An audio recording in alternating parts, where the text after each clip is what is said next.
मुलांनो नमस्कार. चला आज आपण 6वीचा अभ्यासक्रम आपण आता सुरू करणार आहोत ना. तर आज आपला गणिताचं पहिल्यांदा आपण प्रकरण बघणार आहोत. तर पहिलं प्रकरण आहे भूमितीतील मूलभूत संबोध. त्याच्या आधी मी सुविचार लिहिले बघा. प्रयत्न केला तर यश नक्कीच मिळते. जर आपण प्रयत्न केला तर आपल्याला नक्कीच यश मिळणार आहे. आता सध्या आपण ऑनलाईन शिक्षण घेणार आहे. थोडंसं पहिल्यांदा तुम्हाला पण जड जाईल, मला पण जड जाईल, पण जर आपण दोघांनी मिळून जर प्रयत्न केला तर नक्कीच तुम्हाला पण समजेल आणि मला पण तुम्हाला नीट समजून सांगता येईल. तर पहिल्यांदा आपण बघणार आहे भूमितीतील मूलभूत संबोध. तर त्याच्यात पहिल्यांदा मला तुम्हाला सांगायचं आहे की बघा आता काही सण असेल तर तुमची आई काय करते, रांगोळी काढते, किंवा बहीण काय करते, तुमची रांगोळी काढते. मग ती पहिल्यांदा काय करते, टिपके तयार करते. पहिल्यांदा काय करते, ती टिपके तयार करते. तुम्हाला मी मागच्या वर्षी मी पण रांगोळी शिकवली होती बघा, की कशी रांगोळी काढायची किंवा कसे ते टिपके एकमेकांना जोडायचं. तर हे जे टिपके आहे, आता मी जे काढते बघा टिपके, तर या टिपक्यांना म्हणायचं बिंदू. काय म्हणायचं, बिंदू. आता बघा हा जो आहे हा टिपका, याला काय म्हणायचं, बिंदू. बरोबर.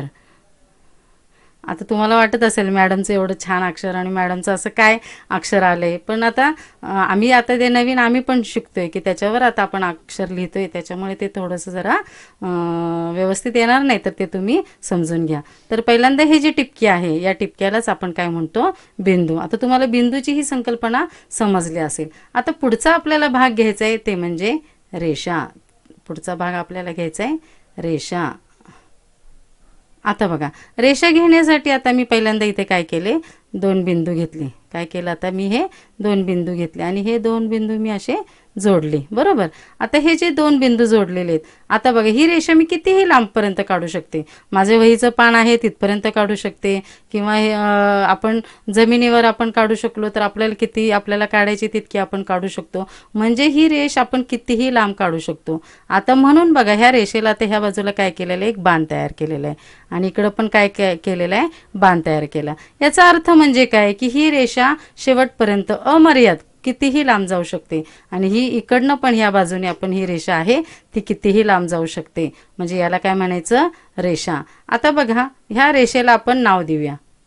आता इथं आपण नाव दिलं ए आणि इथं नाव दिलंय आपण बी. म्हणजे ही रेषा मी कोणती काढलेली आहे, रेषा ए बी. मी कोणती रेषा काढलेली आहे, ए बी. आता हा जो बी आहे बघा इथं बी आणि हा रेषा ए, किंवा आपण रेषा ए सुद्धा फक्त म्हणू शकतो. आता मी हे रेषावर ए आणि बी हे जे दोन बिंदू घेतलेले आहेत, हे दोन बिंदू घेतल्यामुळे बघा ही फक्त इतकीच रेषा आपल्याला मिळू शकते.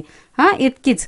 तर ते खंड झाला, तो रेषेचा काय झाला, तो एक खंड, रेषा खंड. त्यालाच काय म्हणतात, रेषा खंड. काय म्हणतात त्याला, रेषा खंड. आता बघा रेषाखंड म्हणजे आता मी ही तुम्हाला वेगळी काढून दाखवते. आता इथं आपण बघा हा झाला ए आणि हा झाला बी, हा इथपर्यंत आपण काढलेले आहे रेषाखंड ए बी. आता वाचताना आपण ह्या रेषाखंडाला रेख असं सुद्धा म्हणतात. रेख काय म्हणायचं, रेख.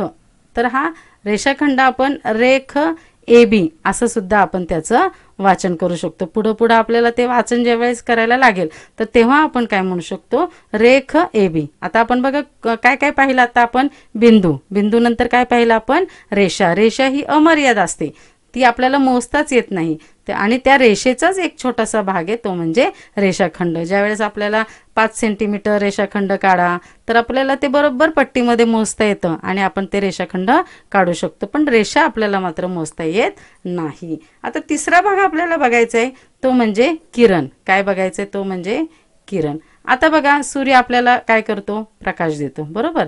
मग सूर्य ज्यावेळेस आपल्याला प्रकाश देतो त्याची जी किरणं आहेत बघा ती अशी सरळ रेषेत पडतात. बरोबर. सूर्याची सगळी किरणं आहे ती सरळ रेषेमध्ये जातात. आता तुम्ही बघा हा जो मध्य भाग आहे ह्याच्यातून ते सरळ रेष जाते. बरोबर. तर हा जो भाग आहे, आता इथे मी काढून दाखवते बरं का. हा जो बिंदू आहे बघा, हा मी एक बिंदू घेतला आणि त्याच्यातून ही सरळ रेष काढली आणि ह्या बाजूला मी बाण केला. म्हणजे याचाच अर्थ काय झाला,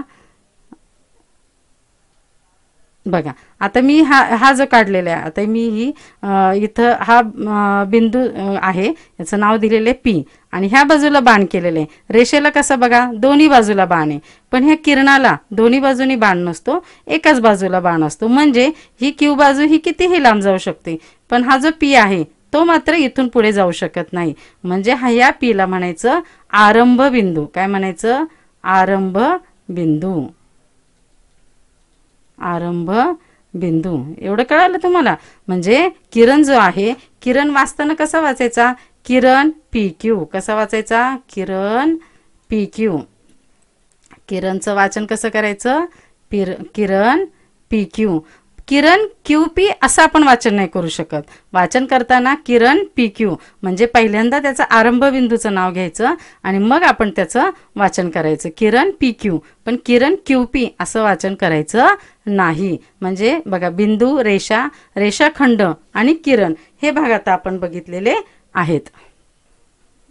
बघा आपण आता मगाशी बिंदू झाला, रेषा, रेषाखंड, किरण, या 4 गोष्टी आपल्याला झाल्या. आता आपल्याला पुढचा भाग बघायचा आहे.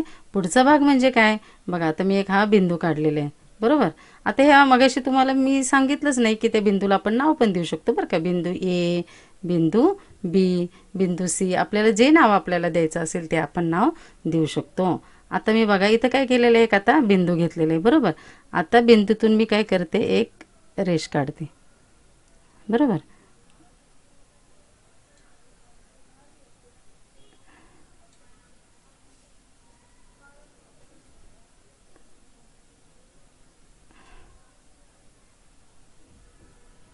बघा आता इथं हा जो बिंदू आहे, या बिंदूतून मी काय केलं, हे इतके रेषा काढल्यात. म्हणजे हा जो बिंदू आहे, या बिंदूतून मी अशा अनेक रेषा काढू शकते. म्हणजे एका बिंदूतून बघा, ह्या एका बिंदूतून आपण असंख्य रेषा काढू शकतो. त्यालाच अनंत रेषा सुद्धा म्हणतात. अनंत रेषा सुद्धा आपण काढू शकतो. हा जो मध्यबिंदू आहे ना, ज्या एकाच बिंदूतून गेल्यात रेषा, त्याला म्हणायचं संपात बिंदू. त्याला काय म्हणायचं? संपात बिंदू. काय म्हणायचं? संपात बिंदू. म्हणा बरं तुम्ही, संपात बिंदू. काय म्हणायचं त्याला? संपात बिंदू. संपात बिंदू म्हणजे काय? की ज्या त्या एका बिंदूतून अनेक रेषा गेल्यात, एकाच बिंदूतून अनेक रेषा जातात, त्याला म्हणायचं संपात बिंदू. आणि त्यालाच म्हणतात, तो जो छेदन बिंदू आहे त्याला म्हणायचं संपात बिंदू असं त्या छेदन बिंदूला आपण म्हणू शकतो. आणि त्यालाच आपण काय म्हणतो? एकसंपाती रेषा. त्यांना काय म्हणायचं? एकसंपाती रेषा. म्हणजे बघा एकाच बिंदूतून आपण अनंत रेषा काढल्यात, बरोबर. काढल्यात की नाही? अनंत रेषा म्हणजेच एका बिंदूतून अनंत रेषा जातात, असंख्य रेषा जातात, त्यांना म्हणायचं एकसंपाती रेषा. आणि त्यांचा जो बिंदू आहे त्याला म्हणायचं संपात बिंदू, बरोबर. संपात बिंदू. आता पुढचं आपल्याला बघायचं. आता बघा, आता मी इथं ए बिंदू काढला, इथं काढला बी बिंदू, इथं काढला, इथं काढला सी, इथं काढला डी. आता जर तुम्ही नीट निरीक्षण केलं तर हे सगळे बिंदू बघा कसे आहेत, एकाच रेषेत आहेत, बरोबर. एका म्हणजे सरळ आहेत. आता आपण त्याच्यातनं ही सरळ रेषा काढू शकतो, बरोबर. म्हणजे हे 4ही बिंदू काय झाले, सगळे त्याच्यामध्ये गेले, ए बी सी डी. म्हणजे ह्याच्यातून आपल्याला सरळ रेष काढता आली. तर त्या 4ही बिंदूतून आपण सरळ रेषा काढलेली आहे, त्यालाच म्हणतात एकरेषीय बिंदू. जे बिंदू एकाच रेषेत असतात त्याला काय म्हणायचं? एकरेषीय बिंदू. बघा समजते का तुम्हाला? एकरेषीय बिंदू. आता तुम्हाला ह्या शब्दातनच कळेल की एक म्हणजे एक आणि ही रेषीय, एकरेषीय बिंदू. म्हणजे जे बिंदू एका सरळ रेषेत असतात त्याच्यातून आपल्याला सरळ एक रेष काढता येते, जे एका सरळ रेषेत बिंदू असतात त्यांना म्हणायचं एकरेषीय बिंदू. एवढं कळालं? आता इथे बघा खाली, आता मी इथे एक बिंदू काढला, इथे एक बिंदू काढला, इथे एक बिंदू काढला, आणि मला ह्याच्यातून रेष काढायची झाली तर अशी नाही, अशी येणार, अशी येणार, परत इथे बिंदू काढला, अशी येणार. म्हणजे ही सरळ रेषेत आली का? नाही आली. मग ह्यांना म्हणायचं नैक रेषीय बिंदू. यांना काय म्हणायचं? नैक रेषीय बिंदू. नैक रेषीय बिंदू. बघा जे बिंदू सरळ रेषेत असतात त्यांना म्हणायचं एकरेषीय बिंदू, जे बिंदू सरळ रेषेत नसतात त्यांना म्हणायचं नैक रेषीय बिंदू. आता आपल्याला पुढचा भाग बघायचा, ते म्हणजे प्रतल. ते म्हणजे प्रतल. प्रतल. आता बघा, प्रतल ज्यावेळेस आपण बघणार आहोत, आता तुम्ही घरी बघा, टेबल आहे किंवा आता आपल्या वर्गातला टेबल आहे किंवा फळा आहे, बरोबर. तर तो जो भाग आहे,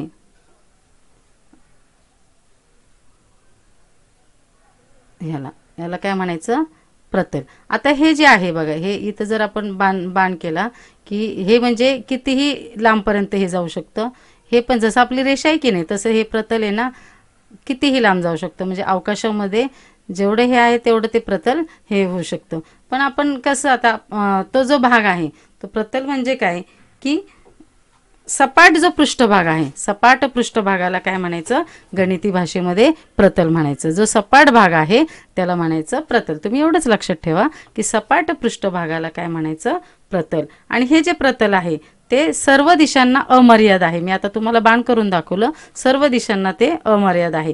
परंतु आपण प्रत्येक वेळी हे बाण काढत नाही, म्हणून आपण काय करतो, प्रतल म्हणजे फक्त आपण एवढं असं लिहिलं तरी पण चालतं. प्रत्येक वेळी आपण बाण काढलेच पाहिजे असे नाही. पण प्रतलाचा अर्थ आहे की तो चारही बाजूंनी तो काय आहे, अमर्याद आहे. तुम्हाला प्रतल समजलंच असेल. आता पुढचा भाग घ्यायचा आहे आपल्याला, समांतर रेषा. पुढचा भाग काय आहे, समांतर रेषा. आता तुम्ही तर रेषा शिकलेलाच आहात. आता बघा, आता ही एक रेष काढली मी, बरोबर, आणि ह्याच्या खाली एक रेष काढली.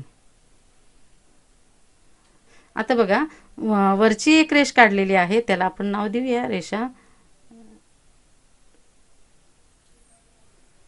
रेषा पी क्यू म्हणून.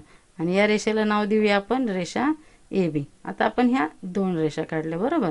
आता बघा, ही बाण आहे. बाण आहे म्हणजे काय, की ही रेषा अमर्याद आहे, ती कितीही लांबपर्यंत जाऊ शकते. आता माझ्या स्क्रीनवर जेवढी आहे मी तेवढी तुम्हाला काढून दाखवू शकते. हां, पण त्याच्या पुढे तर आपण काढून दाखवू शकत नाही, बरोबर. अशी ह्या बाजूनी पण अशी, तशीच ही पण रेषा या बाजूनी पुढे जाऊ शकते.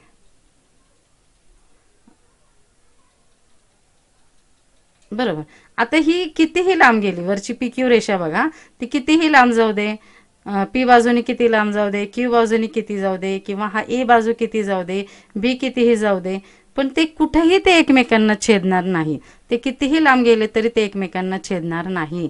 म्हणजे ज्या रेषा एकमेकांना छेदत नाहीत त्यांना म्हणायचं समांतर रेषा. आता मी समजा इथे एक दुसरी एक रेष काढली, बरोबर. आता ही काढली बघा, ही रेष, आणि मी ही रेष अशी काढली, बरोबर.